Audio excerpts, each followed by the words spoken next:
Sweet Mornings community. It's your short and sweet EA, Danny. And as promised, it has been 6 months and we are back in the studio with Jeffrey. All right. How are you? I am fantastic. It's good to be back. Yeah, you been following your journey on Instagram Crazy. and crazy the change. I mean, it's obviously physical, right? Like from should post. I'm figuring out things now on YouTube, and I should post like when you were in the studio 6 months ago now because it's Oh, big yeah, absolutely. difference. It's huge. I was a little fluffy after that last show. No, but you look amazing, Appreciate it. and your message, what you have been putting out there, shining your light, like I like Yeah. to say. Tell us just I wanna just blurt, like, tell us what you've been up to, but Sure. let's go ahead and start there. Yeah, absolutely. So I think last time I was working for a commercial construction company. That's right. That one fell through. Okay. And so I started getting on with a buddy of mine. I do consulting with his company. He has a deck, pool, patio company. And so I do consulting with his company in order to help grow the company, do a lot of networking for him, Okay. social media. Yep. I've took a harder dive into men's health, which is really where my passion is, and so working on to help young men, working to help men who are struggling with their identity, and helping men find a brotherhood Mm. is really huge. Yeah. And then I did my second bodybuilding show for whatever reason. That was that was an Because, again, you experience. like having a good time, apparently, and cutting out Yeah. sweets and cutting out carbs at one right? As you narrow in, you cut out Yeah. I carbs. was Oh like my at god. 900 calories and 2-3 hours of cardio the last like 2-3 weeks. We're gonna get all into it. I have It's to, crazy. though, your shirt, "Rebuild the Man, Revive the Mission," that is Yeah. also something that it's become like I don't wanna say catchphrase, but it's become what I see a lot on social Hmm. media, your calling, basically. Yeah, Can you absolutely. explain what Absolutely. that's about? So, revive the man, rebuild the man, revive the mission is what we help men do is Mhm. we help rebuild them on faith-based principles. So we have a faith-based foundation, and then we help structure it with discipline, and then we help them find their purpose, mission, their why in life. Mm. You can't, and that's really how you have to build a pyramid. Because if you don't have anything that's grounding you, then it's hard to know how to function in your why properly Yeah. because you don't have the proper boundaries. And a lot of men come to us and, maybe they've been in a bad relationship and maybe they've, they, work's overtaken. And a lot of them, man, they're missing something. And you see a lot of these young men that they never had a father figure that helped them, that helped them to build their identity. Mhm. And so a lot of men don't have that identity, and the identity ends up being, well, I'm a provider, so I provide a lot of money, right? And so they work until they have enough money, but there's never enough because you're filling a gap that you don't know how to fill. Right. You're dealing with an ex, and you're like, maybe she was horrible to you, maybe she really took advantage of you, and you're unsure of why did it go wrong, and so even though that's not a you issue, you try to make it a you issue. Mhm. And so it's really helping men learn these principles that are taught in the Bible. So they're all faith-based principles. Okay. Using that as the foundation, it helps guide them and help them build up natural, healthy boundaries. Structure it with discipline, waking up at the right time, cleaning the house. I go get my hair cut every other week, right? I mean, small things like this, right? You Yeah. have to have structure and regulation. Men need structure, Mm. and we help them structure their lives. And then we help them find a purpose and a mission and a why. Because you're never happier than whenever you can actually give something to somebody else from not a place of needing something, but a place of love. 100%. I didn't count how many times you mentioned why. Find your why, but it kept coming up, and Hmm. it's so important. And I like to spend a few minutes speaking about your why. Yeah. Man, when I first started to get sober, I wanted to work with young men. Mhm. And that was kind of, I had no idea who I was going to be because I was still trying to figure that out. I was trying to figure out the blueprint because I didn't have anything to go off of. Right. But I wanted to work with young men. I was like, because I get it. I was like, I know what it's like to not have a strong male role model in my life, and I know what it's like to not um, have them give me an identity and help build me up. Mhm. So like that's who I want to work with. I don't Right. know how it's going to happen, and so I kind of that ended up being the why and the purpose, and so my why is to help other men Mhm. because I've been there, because I know what it's like. I know what it's like not to have that hope. And there is no feeling, there's nothing in this world that compare to whenever you see another man uh, regain hope in their eyes. Yeah. It is one of the most powerful things. And I have a very extensive history with drugs and alcohol, Mhm. very hard drugs. And I've never felt happier than just being able to give that kind of hope to other people. I'm curious. How old were you when the drug use first started? Man, I was like 15. Yeah. I mean, I was like sexually active like 7, 12. Mm. And then, 15 is when I started, really using Mhm. like ecstasy um, and then it kind of just spiraled out of control. I mean, after 18, my dad passed away.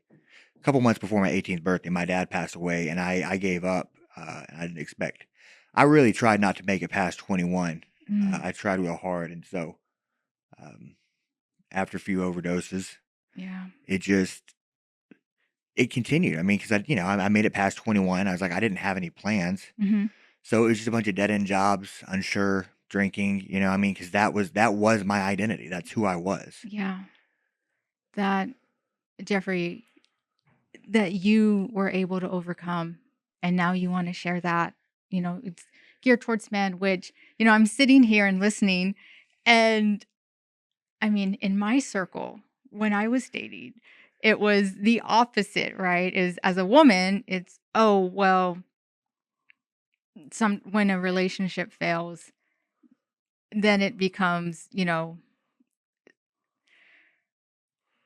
I don't want to say you blame the man, but that's some of the Sure, conversation, right? Like sure. we feel that we were taken advantage of. And though I feel sometimes if we're honest, blame goes both ways. And it's Absolutely. sitting with that, right? So I'm not saying I'm having trouble relating, but it's interesting hearing the other side of the conversation, right? Which sometimes that doesn't happen when, No. yeah. And there's been, I guess it's called the red. It's not. I guess okay. The red pill community has done a very bad thing Hmm. for men by allowing resentment to take hold.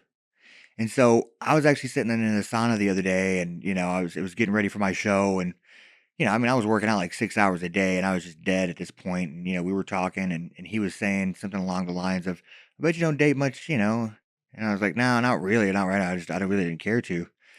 He's like, "Yeah, most of these women they're explicit, and they just let you sleep with them after the second date, Mm, And I was like, "Well, not all women." I was right. like, "If you're attracting those kind of women, there's like and if you can't get a girlfriend, I mean, there's 3 million dating age women in the DFW. It's probably not them." Uh-huh. And so I was actually able to sit down and have that hard conversation with this guy and correct him and be like, "Look, man, it's not just the women, right? It's who you are too." Right. Right. Um, Jordan Peterson, who I absolutely love, it's not, and he explained this. It's not how can I find the perfect partner. It's how can I be somebody that would be worth having someone of substance come up to me. Mm, But you have a lot of work to do on yourself to be this guy. yeah. And same, right? And for myself, Yeah. it wasn't until I put in the work that I found someone who's pretty amazing. Yeah, I see y'all always posting pictures. Oh my gosh. It's so Thank cute. Thank you. Oh, I love seeing it. It's absolutely wonderful. thank you. I would love to speak about your bodybuilding Yeah. journey because we, we touched on that last episode and you were getting ready to enter into a new cut. It was basically a new journey Yeah. it was a longer cut if I remember Hmm. correctly, and you had a little bit different goals this time around. I did. So, yeah. I think from our last conversation, I had to get 20 estimates in for the company in order to clear myself to do this show. And I did. I did not know that. Yeah. Okay. And so, I mean, in the gym, I was doing videos like, hey, help us get an estimate. And so I threw together 20 estimates and I was like, I guess I'm doing this. And so I did it. And this time was a 4-month cut. And it was a lot longer cut. I still went from 235 down to 194 the day of. I went from 18% body fat to 6.4. Um, it was insane. You start having like a chipmunk face almost, Uh, like uh-huh. a starving chipmunk face because you can see everything, cheekbones, everything, like right here on the side of your lips, kind of get Uh-huh. you know like two straight lines, and everyone knows they're like, oh, you're in the cut, and so it was definitely a lot harder this time. I had a different coach Okay. that helped out. He was a little bit more involved. He was a lot more involved. I had a posing coach, Mhm. man, and I was shooting it. I was like, I'm gonna hit top three. I'm gonna hit top three, and I was working out 6 hours a day. I do 4 hours in the morning, 2 hours at night. What time would your day start? Um, it was starting. I mean, at like 3 o'clock. So I get in there at 3. I do an hour workout. I would do an hour on the treadmill. I would do 30 minutes posing practice, and then I would do. You get ready. You get ready and you leave. Mhm. Right. So that's 4 hours. At night, I had an LA Fitness right down the house, Mhm. right down from where I was. I do an hour of cardio. I would do 30 minutes of posing, and then I would sit in the sauna for about 30 minutes. All while you're consulting and Yeah, working. working. It sounds like you had 2 entrepreneurial journeys going on at the same time. It was intense. It Yes. was intense, but I love it. Um, I loved it because you get to experience yourself at the edge Mhm. of who you are. And there's a book called The Way of the Superior Man, and it talks about living at your edge. And you have to push yourself to that edge in order to know who you are, and then you grow and you expand from this position. Mm. So you have to see how disciplined and how structured and how everything else you can be. And it's not that you don't fail, because there were definitely a couple days where I had some of that like leftover Halloween candy, Uh-huh. where I kind of went and just ate a ton of it one night. It's like, hey, coach, kind of messed up a little bit, so you get back on track. Mhm. Um, Does that make a I'm going on a tangent here, but no, when no, you're you good. when you eat something that's off the prescription or, the cut, does it does that one fall off really affect? Okay. No, because you're at such a calorie deficit that and you're doing so much cardio, and you're doing everything that you're doing, that one meal is going to make a difference. Now, if you gave it up, then yeah, Yeah. absolutely. But no, I was able to have that mess up, have a couple, another mess up, and again, I still showed up at like 6.4% body fat and, and, What and did that feel shredded. like? I mean, it was pretty cool. I'm not gonna lie. Like, it's definitely cool being on stage Uh-huh. and doing your posing and doing your like everything coming together. You're like, I did this. Yeah. Like, I put in all this time and I put all this effort in, and even if I was shooting for top three and I didn't get it, I felt so good on stage, and hearing my posing coach and others being like, man, your routine was amazing, Mm. right? Mhm. Because you're hitting the marks, you're hitting Yeah. what you're supposed to be hitting. It's a great feeling because you know because you put the effort in Yeah. of what you were able to accomplish. How did you manage to push through those times where it got challenging? Because as someone who has done ultra marathons and I'm in the midst of an Ironman journey. You know, Very mine, I cool. signed up, like a former boss told me, it doesn't, you can train or you can study at the time of studying for a test. You can study all you want, but until you pay the money for the test, you're not going to take it seriously. Absolutely. So I paid the money. I am officially signed up for this Ironman in September. Mm-hmm. Have had a couple of, I don't want to say setbacks, but things I needed to do this year, Mm-hmm. which has put me in recovery a little bit longer than what I wanted. But, you know, there are times during training blocks where it's just, I call it the doldrums. It's just, when you're training for a spring marathon and you're training during winter and it's cold and it's dark and you're just like, I don't want to go outside. But we tell ourselves things to Mm-hmm. go out and do the thing. What were you telling yourself in those moments? Unless you're a superhuman and you never had that moment. Oh, I had plenty of those moments, and I'm happy that I have the guys around me that I do. Mm, That's what helps, because I talked to him. I was like, dude, I hate this. I was like, why am I doing this? yeah. And he's like, man, you're good, brother. You know, this is part of it.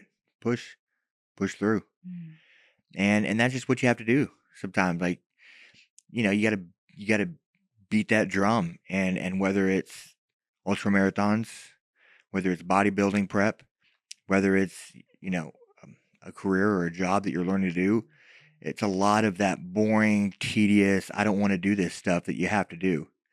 And being able to push yourself through it, even though when you don't want to, that builds you. mhm, That builds you. mm, And so that's the good side of it. That's the other side of it. And so in the moment you don't see it. But yeah. having the right people around you, you're just like, man, we gotta push through. You're like, fine, I get it. Because I mean, look, there's sometimes I was on the Stairmaster and I was just kind of like, look at the time. I was like, it went by so slow. Yep. You know what I mean? It's like I can last 10 I've minutes been on a here for 10 Stairmaster. hours. Yeah. Yes. Yes. How long were uh, you spending on it? I'm curious. an hour on the Stairmaster, an hour on the treadmill. Oh my gosh. That is some good mental training right there. Yeah. Yeah. Well, I read 5 books. So I actually, my buddy, man, he was reading a book and I was like, that's a good idea. So I started reading books on the treadmill and Stairmaster.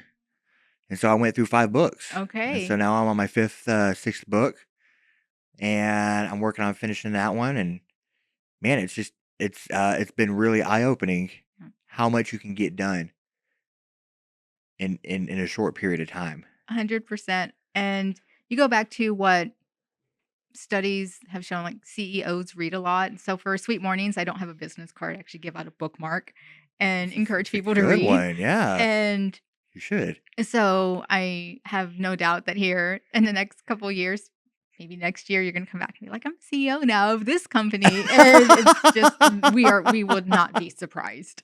I appreciate that. Maybe So it might be my own company, but we'll see. exactly. You show on social media that you've started now, because Hmm. I'm going to go back. Last time we spoke, you were launching a motivational speaking journey. Yeah. And so we are seeing that play out online. Hmm. And you have managed to go into different spaces to speak to kids. Yeah. And I would love to learn more about that. The community would love to learn more about that. Yeah. Absolutely. So, fun fact: I Okay. just got my DTM, which is a Distinguished Toastmaster. Woo! Yes. 3.5 years, and less than 2% of Toastmasters get it. So I'm actually really thrilled about it. Huge congratulations, because It's pretty you cool. did speak to that last time too. Yeah. Yeah. And so what I had to do is I spoke with Hope Farms. Hope Farms was actually my DTM project. And that's why I had 4 weeks where we were speaking to Hope Farms twice a week for 45 minutes. And I brought my buddies on, Hmm. and then I did some speaking, and it was really cool. And then the last day, you know, the kids got up there, they got to speak, and it was a lot of fun. It was a lot of fun, and it was really cool getting that opportunity, because it gave me a chance to, like, in real time, learn not just like how to speak to kids, but also how to set up programs for kids. Okay. And so it was fun. When you say kids, what was the age group? I think that they were somewhere between 12 and 17 or 18. Okay. And what is Hope Farms? Hope Farms is actually an after school program for single mothers that have young boys. Oh, okay. So it's actually my audience that I want to speak to, right? Which is like young men with no father figures. Now, how did you get there? Because it seems that what you spoke to a DoorDash driver named Angel, Yeah. basically telling you, I love that story, and it is on YouTube. It seems like you have this divine calling on your life. And side note, your episode, my mom actually called me and told me she loved it. She has, up until that point, she had not told me. Just, oh, good job. You're doing, like a mom would, Yeah. but she was so excited about your episode. And so when That's so when I see cool. something I know will resonate that you've posted online, I just Yeah. screenshot and send it to her, and she loves it. And when I need to actually do a little mom approved seal and put it on the cover of your episode. That'd be so cool. So yeah. Hi, Mom. Yeah. How are you? I appreciate you very much. So that there's no doubt that there's a divine calling on your life because, things are just aligned and put in your path. So how did this get put in your path? Hope Farms? Mm-hmm. 2 years ago, at the time it was 2 years ago, but about 2 years ago, I actually went and talked to him up there and did a tour of the place. And someone put me in contact with a gentleman named Mario up there. And I talked to him and I got approved to work at Hope Farms. Okay. But they only do Monday through Friday because it's like after school. Yeah. And I didn't have the time because of work and everything else. And so it just, this came up. And then I was like, hey, Mario, this is kind of what I'm looking at doing. He's like, hey, man, send in what you're thinking of doing. And I was, man, at first I sent him like a 4-hour course. Like, hey, I got a 4-hour course on day one, 4-hour course on the next day. And that's what I want to do. And so they're like, well, you can get, 45 minutes when the kids are getting picked up. And I was like, I'll take it. Yes.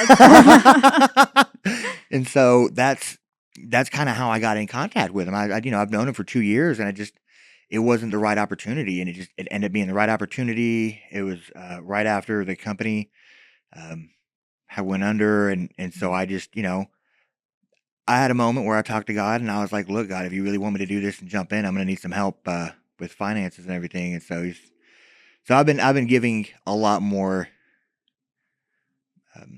credence to the faith of the walk. Yeah. So Jeffrey. Is it Jeffrey or Jeff? Either one. Either one? Yeah. Okay. I'm family over here. Oh, I know. I was so excited on the drive over to sit and speak with you. It's been a while since I've been in the studio just because of life, but Sure. that you're the first one. You're gonna be the last episode of Sweet Mornings. Hey. And yeah, I'm excited. There's changes coming for Sweet Mornings next year. I'm excited. I'm so proud of you for jumping in. You've been doing so good. Thank you. I feel like you've grown so much in 6 months as a person. Like I've been able to see it, and it's been really exciting to see. And so I'm glad I'm in person. Actually, I appreciate that. And in a sec, once we're off air, we're going to talk again about Toastmasters because things are aligning for me, and now I can join on Tuesday evenings. Yes. The Toastmasters group. Which I'm really excited about. Are you still involved with Toastmasters? So I'm actually with that group? Not as much. I ended up being goofy busy, and so I'm not involved as much. And I'm also involved with an advanced club called Highway to Excellence. Mm-hmm. And last night they talked me into doing the club competition. So Toastmasters does an international speakers contest where you actually speak against Toastmasters from all over the world, and you have to develop a speech. Oh. And so now I have 1 month to develop a speech, and that'll be fun, which is cool because honestly, I needed another speech to put into my speaking list, right? Like, so I got the 5 keys to failure, and now I think this one will be called Vulnerability is Your Superpower. And so, yes, again, it's all resonating because you spoke about Brene Brown and how much you enjoyed. And that was actually my first educational session was vulnerability. But now it's like, how do you turn that into a speech where it's exciting, people find it fun, and you're also helping them learn and understand, because vulnerability means that you can attack me and you can hurt me, Right. right? But vulnerability is also a power, because when you lay down your weapons, figuratively speaking, a lot of other people do too. And if you really want to get to the heart of men, Mm-hmm. you have to be open and vulnerable about what you go through. Mm. And because then that'll it's weird. People want permission and they don't ask for permission. And so you give them permission with your actions and how you act and your words. What when you say actions, what does that look like? Living with what you're saying, Uh, right? I mean, I grew up in the era of do as I say, not as I do, uh-huh. right? And then I did as they did, and and then they got mad at me, and I was Yeah. like, you know. Yep. And so I am very intent on, if you're in a leadership role, you have to walk that walk. Mm-hmm. You have to. Um, I think that's the reason why. I don't think the reason why Jesus only was mad at the priests was because they took their powerful position, but they didn't treat people the way that they were preaching, Mm-hmm.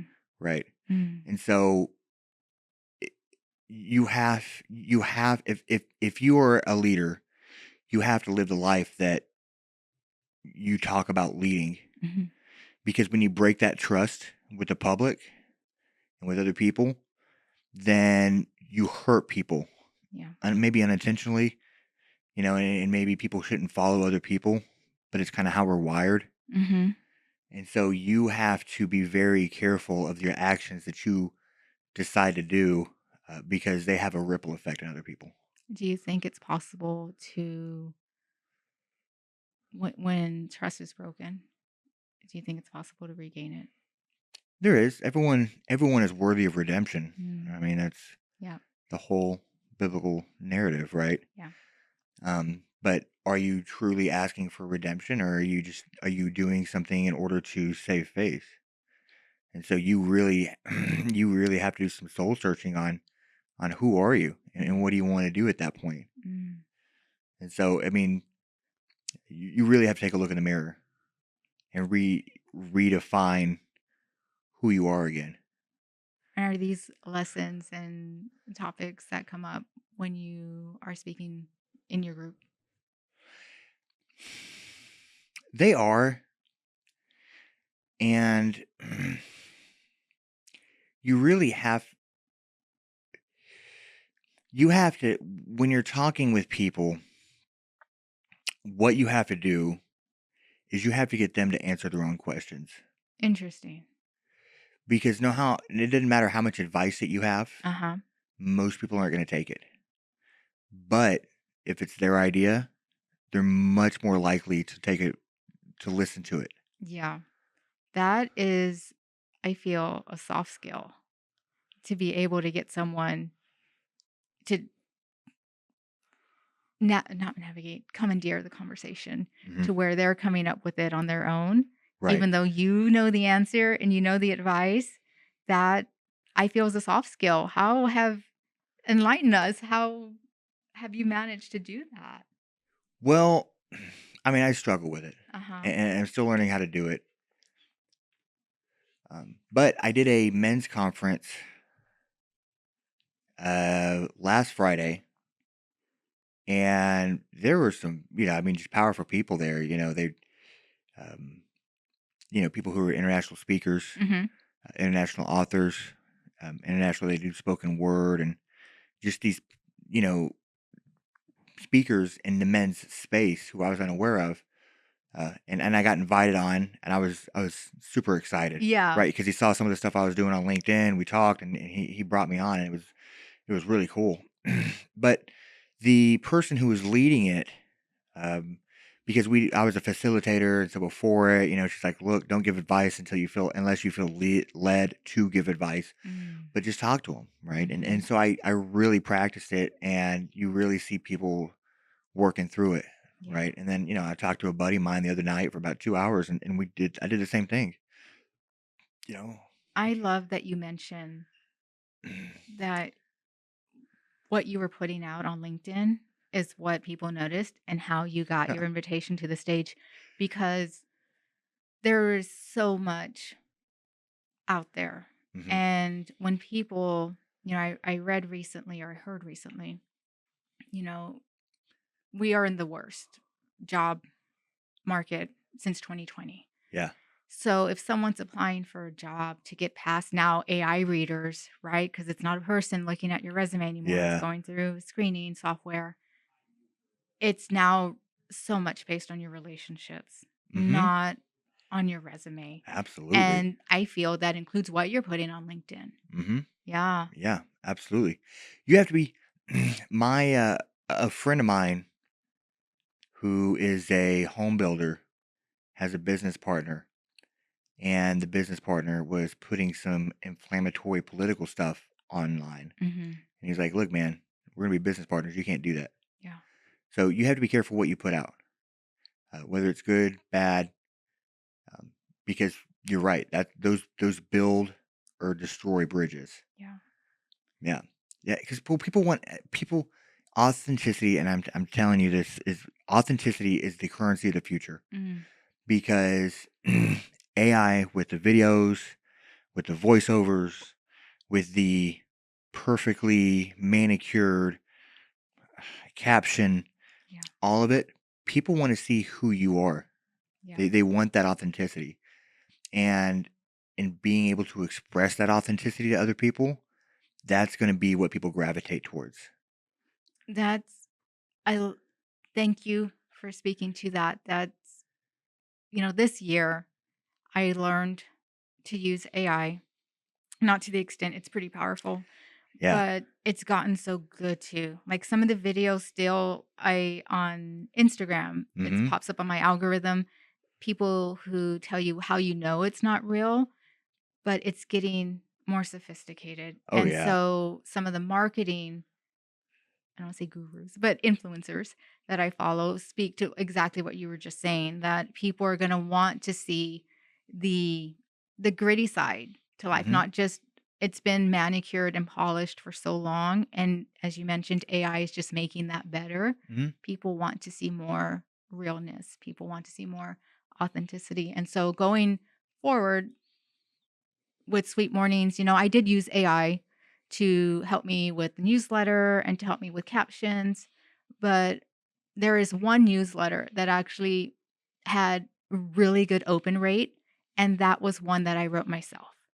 I it was actually the one on Dallas, which I feel it makes sense. Why? Because I knew him so well, being Yeah. his EA for so long, that it it was good, and I'm patting myself on the back on that, No, but absolutely should. it had a great open rate, and so that tells me that I need to spend a little more time Mm-hmm. writing and, reflecting and moving away from AI. Not that it doesn't have its place. It, has helped Sure. with systems, but when it comes to my creativity, to what I'm putting out in the world with my content, Yeah. I do want it to be more authentic. And so it just feels, I say, purposeful that we are speaking to that today, because I mean, we were talking what bodybuilding Yeah. and motivational speaking, and now we've gone to AI.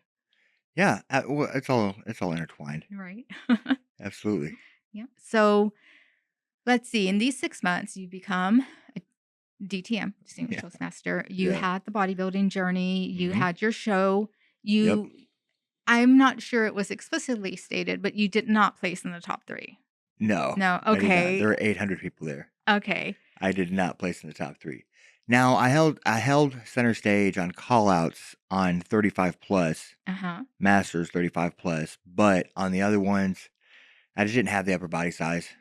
Legs were looking flawless. Uh-huh. I got some tree stompers on me, and I didn't realize it until you start cutting down that low, and you're like, oh my god, like I really have some good legs. Like all That's right. But you need the upper body, so Mm, that's what the goal is for this next 2026. okay. You are exemplifying the age-old adage, it's not a failure if you learn, right? Oh, of course. Yeah, no, no. You That's the only way to learn. Mm, failure is a great teacher. Yeah, it Yeah. is. It is. And it's crazy because in school, we're taught that if we fail, it's a negative. Yep. And so now you have people, kids, and they're like, "Oh God, I can't fail and I can't do this." And then, I mean, if you're a business owner, you learn how to be a failure Uh-huh. pretty quick, or you quit being a business owner. Like it's one of the two. You know what I mean? Yes. And so, I mean, it's just part of it. It's part of life, and you have to learn how to fail, deal with the pain that comes along with it, embrace it, figure out what you can do with it. And it's a small mindset shift, Mhm. right? Like this is making me a better person. Mm. How we talk to ourselves is so important. Yeah, it's huge. Yeah. It's huge. Jim Rohn says one of the greatest things: don't ask how this can be easier, ask how I can be better. Ooh, I love that. I hadn't heard that. Yeah, yeah, Yeah. and I mean, that's what it is. It's like, why isn't this an easier thing to do? It's like, who do I need to be in order to beat this or win this or be better in this position, Mhm. right? Those are two different people, Mm. you know? I was talking to somebody the other day, and it's most people have success in their hands, but they can't see it because they're looking at everybody else's hands. Mm. Oh my gosh, now I feel like I'm sitting with the preacher. Maybe give me about 10 years. Yeah. Oh my gosh, Jeffrey. So again, DTM, bodybuilding journey. You are with a new company. Mhm. What's next in the next 6 months? So the next 6 months, so like I was telling you, walking up here, and I'm working with Claude right now to Mhm. help me, Claude and ChatGPT, shooting back and forth between them. My next year is going to be so intentional. I want to see what can happen whenever you live an incredibly intentional year. It's going to be 4 quarters, so 3 months at a time. I'm going to have a major goal, Okay. and then I'm going to have the minor ones that I want to finish through. Mhm. And so the first 3 months are going to be focused on finances. The second one, I'm still working on, maybe like assets, or um, working on getting an after school program going for kids. Uh-huh. And I think the third one will either be like the assets or working on the after school program for kids. And so some of it's still up in the air. But in the next 6 months, I wouldn't be doing a bodybuilding show until the end of next year if I earn it by completing 3 big goals, Yeah. right? One in each quarter. And I'm part of a networking group called Success Champions Networking, Nice. SCN, and they speak to that revisit your goals every 90 days. hmm Yeah. Well, what I'm working on is for KPIs, um, for weekly, monthly, and quarterly. So I'll be putting everything in consistently to Claude or ChatGPT. Claude in particular, because they have projects, and Okay. when you have projects, and I'm learning this as I go, so I'm probably going to get this a little messy, but you have like rules that you put in on one side, and then you have the data that you put in on the other side, and then you have the projects. And so you can have like a master list of goals, and then you have the other goals afterwards. So you can individually tackle KPIs for the individual stuff while you're doing the small goals, and you want to put that stuff in there as well. Uh-huh. And so you can actually keep it. It helps you measure everything of what you're doing, Mm. and I think that's really what's going to help Okay. me stay on point, right? It's Uh-huh. like the weekly, monthly, and quarterly, and putting in all this data and information in, and it helping to keep track of everything that's going on. Is that something that's standard with Claude, or is it something that you came up with on your own? No, it's standard with Claude, Okay. and I'm learning how to use Claude, and so I ended up paying for the stuff. And I got something really cool. So I was messing around with Reddit, and Uh-huh. and I found something that said you're a prompt engineer, right? Yes. It's a prompt Yep. engineer, and then it has like 7 different things that it goes through. And so I actually have those saved in my phone. And so what I do is I'll actually put that in there as a prompt engineer. Like, you put the copy paste in there, and then at the bottom you tell it like, what do you want to learn? It's like, I want to learn how to use projects. I need to know what this is and what this is, and explain it to me like I'm someone who doesn't understand AI, Yes. right? And so then it goes, and then it goes, here's your prompt that you want to use. And so then you copy paste that prompt in there, and then that prompt delivers something for you. Mm. You spoke to the takeaway of this episode. When you have a great prompt, save it. Yeah, Yeah. absolutely. Yeah. And my favorite prompt is one that develops prompts for me. I had never heard of that. Yeah. So I'll have to show you where afterwards, but you can save a prompt that helps you develop the perfect prompt. So then that way I'm like the mind blown emoji right now. Right. I was like, this is great. It's like, you mean I don't have to like develop everything myself. I can just put this in and put that in. This is great. Yeah. One time I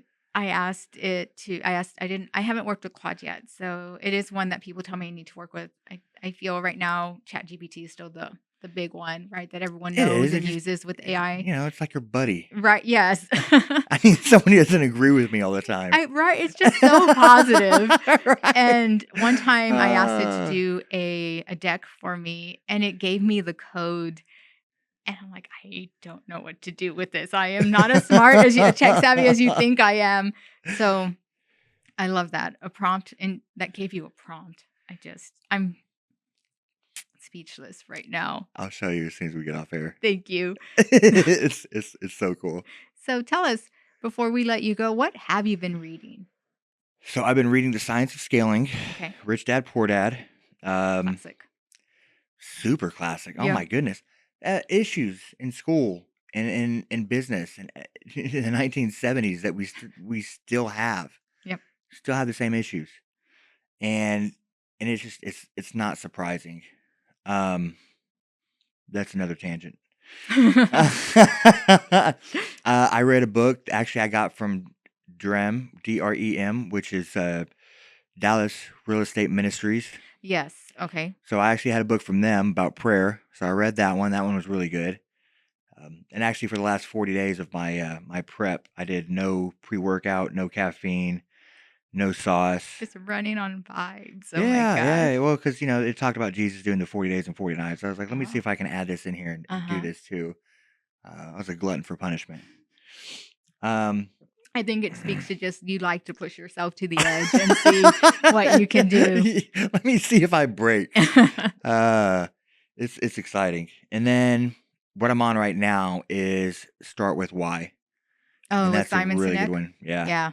Yeah, it's a really good one.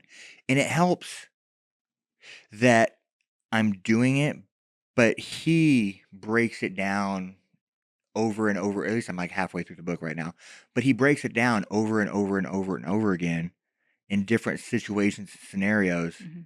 And so I'm sure there's going to be more later in the book. But it's interesting the way he's talking about it and the way he's breaking it down and just giving you so many examples of why you find your why and why that is a great motivator and why it's an authentic motivator as opposed to when you do what it's a manipulation of the public. Right. And when you start with your why, I feel it makes you relatable.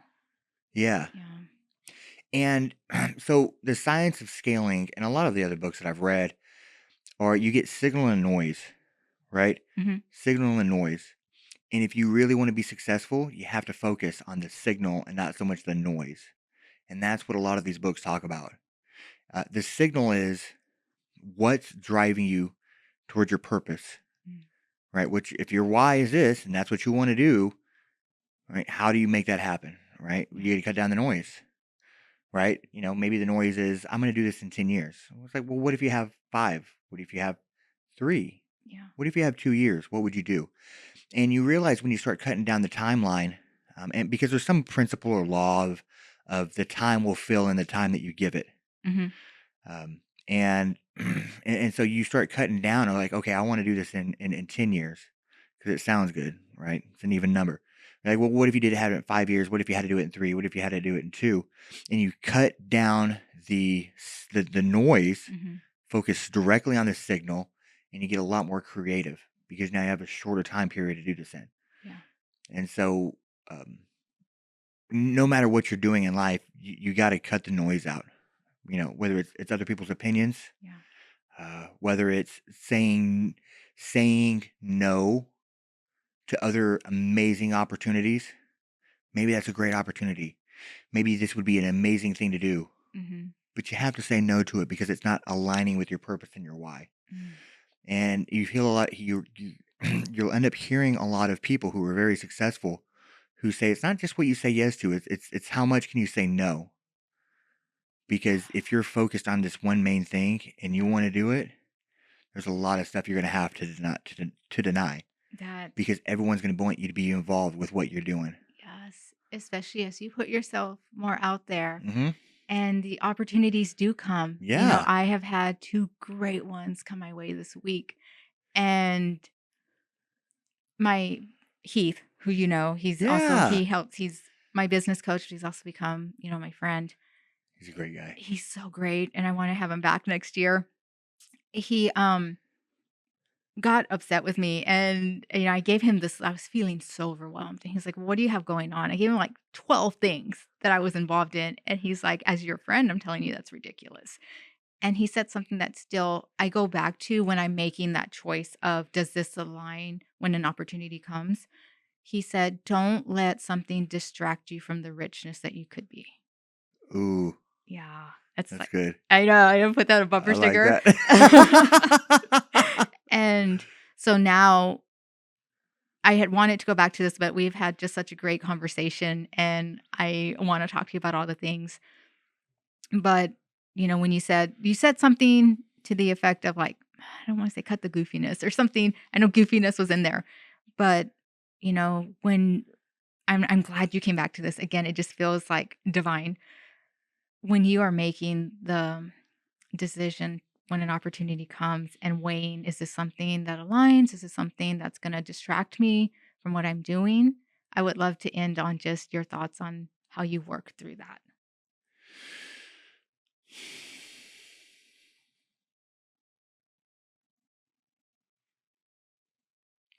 You just have to think about it and meditate it and pray on it. Mm.